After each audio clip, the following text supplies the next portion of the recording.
Hello and welcome to the Twitcher Life podcast, the show that talks all about birds and bird watching. I am the president of Twitcher Life, Arnold.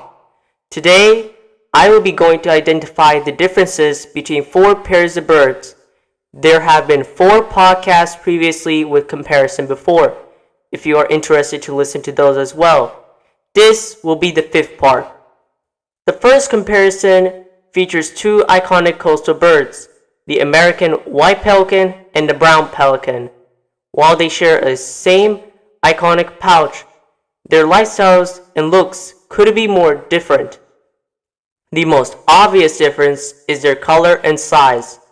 The American white pelican is completely white with black wingtips, and is actually one of the largest birds in North America, with a wingspan that can stretch over 9 feet or 3 meters. The brown pelican is smaller with a dark gray-brown plumage and is always along saltwater coasts year-round. But their hunting styles are the real difference. Brown pelicans are famous for their dramatic plunge dives. They fly high in the air, sometimes 30 feet or 9 meters up, then fold their wings and fly straight down into the ocean to scoop up fish in their expandable throat pouch. American white pelicans rarely ever dive that way. Instead, they swim on the water's surface, often teaming up in groups to herd fish into the shallows, where the whole flock can dip their bills all together and scoop up a meal together. Next, let's take a look at 2 common gulls that often mix together in mixed flocks, the Bonaparte's gull and the laughing gull.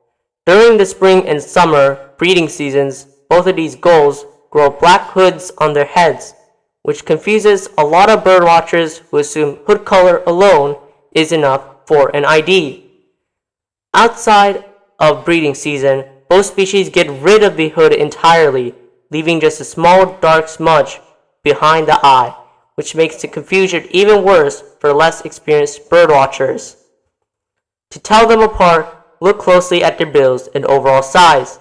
The laughing gull is heavier, larger, and carries a long, stout, dark red bill that curves slightly at the tip.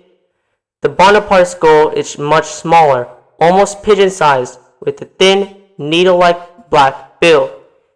If you see them fly, look at their wings. Bonaparte's gulls show bright white patches on the outer edges of their wings, and their flight looks light and bouncy, while laughing gulls have entirely dark gray upper wings and are famous for their loud, cackling call that sounds exactly like a mocking laugh. Our third comparison is between 2 flamingos, the American flamingo and the greater flamingo. While you might think a flamingo is just a flamingo, these 2 species live in 2 very different corners of the world. The American flamingo, which you can occasionally spot in places like the Caribbean, is famous for its incredibly bright, vibrant, reddish-pink plumage. It's the most colorful of all the world flamingo species, and its color comes from a diet which consists of shrimp and algae. The greater flamingo, on the other hand, is found all across Africa, southern Europe, and Asia, making it the most widespread flamingo species on the planet.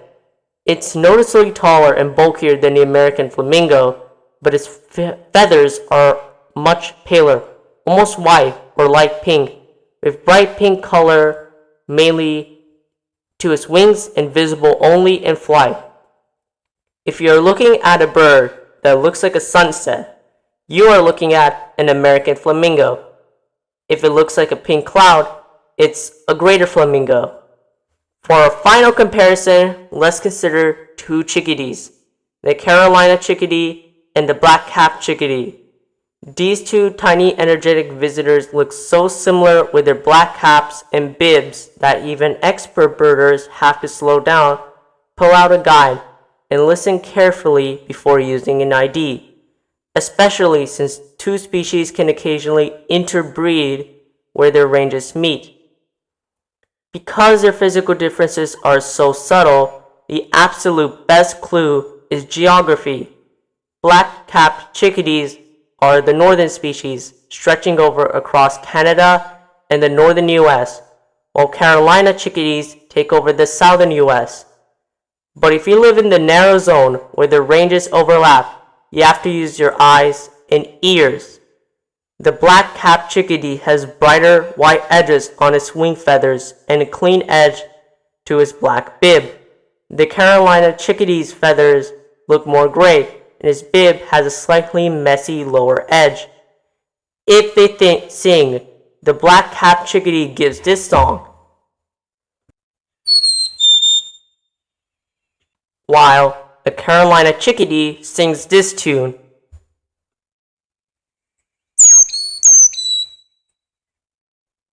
Learning these key differences, whether it's a diving style, a bit of white on a wing, or change in backyard song, is exactly what separates a good bird watcher from a great one.